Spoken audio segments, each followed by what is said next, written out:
पिछले एक हफ्ता से खेसारी लाल के आदमी सब मिथुन कुशवाहा के पूरे भारत में ढूंढ लिया, लेकिन कहीं नहीं मिला। तब पुलिस थक हार के अभी मिथुन कुशवाहा के घर पहुंचकर इसके पिताजी के पकड़ लिया है। पुलिस ने कहा है कि जब तक तेरे बेटा छुप के बैठा है तब तक तुझे जेल में सजाए कटना पड़ेगा। खेसारी लाल ने मिथुन कुशवाहा के ऊपर FIR दर्ज किया, तब इसे घर पर बुलाया है कि तुम जल्द से जल्द मिथुन कुशवाहा थाना में हाजिर हो, नहीं अगर आया तो अब तेरे पिताजी के सजाए काटना पड़ेगा।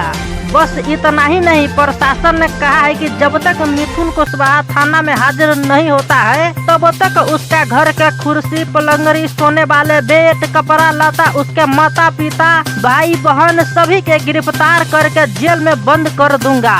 नहीं तो मिथुन कुशवाहा दिल्ली में कहाँ छुप के बैठा है, किस बिल्ली में नुका के बैठा है, उससे बाहर निकलना होगा और थाना में हाजिर होना होगा। अब देखिए पिताजी के गिरफ्तार कर लिया है तो मिथुन कुशवाहा कब तक सरेंडर करता है।